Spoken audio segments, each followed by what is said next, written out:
एक बार प्रेम से बोलिए गणेश भगवान की जय।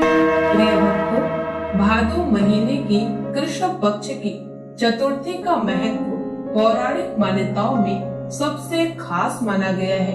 इस दिन गणपति जी का धरती पर आगमन होता है और बप्पा भक्तों के कष्टों को दूर करने के लिए 10 दिन तक पृथ्वी पर वास करते हैं। भक्तों, ऐसी मान्यता है कि इस दिन घर में गणेश जी को विराजित करने से साल भर सुख बरकत प्राप्त होती है।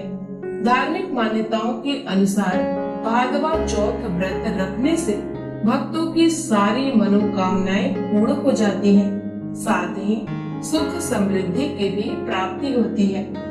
तो भक्तों, बिना देरी किए चलिए जानते हैं कि क्या है भाद्रपद गणेश संकटी चतुर्थी या भादवा चौथ की सबसे प्राचीन व्रत कथा। भाद्रपद गणेश चतुर्थी व्रत कथा। प्रिय भक्तों, एक बार की बात है, भगवान शिव तथा माता पार्वती नर्मदा नदी के किनारे बैठे थे। वहाँ माता पार्वती ने भगवान शिव से समय व्यतीत करने के लिए चौपड़ खेलने को कहा। शिव चौपड़ खेलने के लिए तैयार हो गए, परंतु इस खेल में हार जीत का फैसला कौन करेगा, यह प्रश्न उनके समक्ष उठा। तो भगवान शिव ने कुछ तिनके एकत्रित कर उसका एक पुतला बनाकर उसकी प्राण प्रतिष्ठा कर दी और पुतले से कहा, बेटा, हम चौपड़ खेलना चाहते हैं, परंतु हमारी हार जीत का फैसला करने वाला कोई नहीं है, इसलिए तुम बताना कि हम दोनों में से कौन हारा और कौन जीता। उसके बाद भगवान शिव और माता पार्वती का चौपड़ खेल शुरू हो गया। यह खेल 3 बार खेला गया और संयोग से तीनों बार माता पार्वती ही जीत गई। खेल समाप्त होने के बाद बालक से हार जीत का फैसला करने के लिए कहा गया, तो उस बालक ने महादेव को विजयी बताया। यह सुनकर माता पार्वती क्रोधित हो गई और क्रोध में उन्होंने बालक को लंगड़ा होने, कीचड़ में पड़े रहने का श्राप दे दिया। बालक ने माता पार्वती से माफी मांगी और कहा कि यह मुझसे अज्ञानतावश ऐसा हुआ है, मैंने किसी द्वेष भाव में ऐसा नहीं किया। बालक द्वारा क्षमा मांगने पर माता ने कहा, यहाँ गणेश पूजन के लिए नाग कन्याएं आएंगी, उनके कहे अनुसार तुम गणेश व्रत करो, ऐसा करने से तुम मुझे प्राप्त करोगे। यह कहकर माता पार्वती शिव के साथ कैलाश पर्वत पर चली गई। 1 वर्ष के बाद उस स्थान पर नाग कन्याएं आई।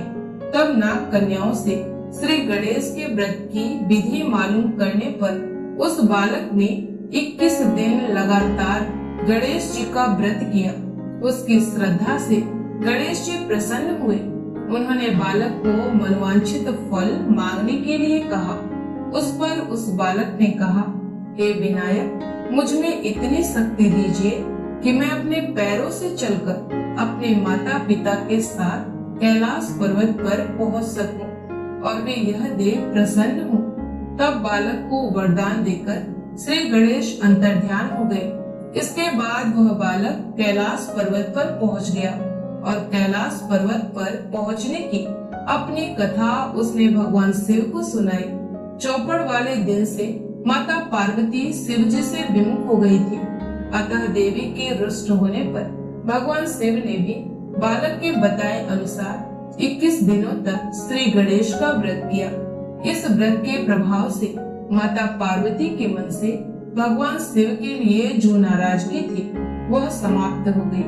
तब यह व्रत विधि भगवान शंकर ने माता पार्वती को बताई। यह सुनकर माता पार्वती के मन में भी अपने पुत्र कार्तिकेय से मिलने की इच्छा जागृत हुई। तब माता पार्वती ने भी 21 दिन तक श्री गणेश का व्रत किया तथा दुर्वा, फूल और लड्डुओं से श्री गणेश जी का पूजन अर्चन किया।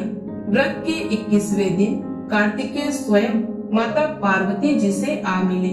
उस दिन से श्री गणेश चतुर्थी का यह व्रत समस्त मनोकामनाओं की पूर्ति करने वाला व्रत माना जाता है।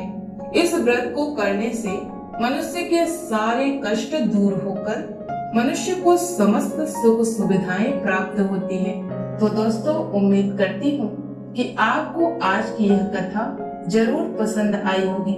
मिलते हैं एक नई और प्राचीन कथाओं के साथ। तब तक के लिए स्वस्थ रहें, खुश रहें और जुड़े रहें सद्भावना चैनल के साथ।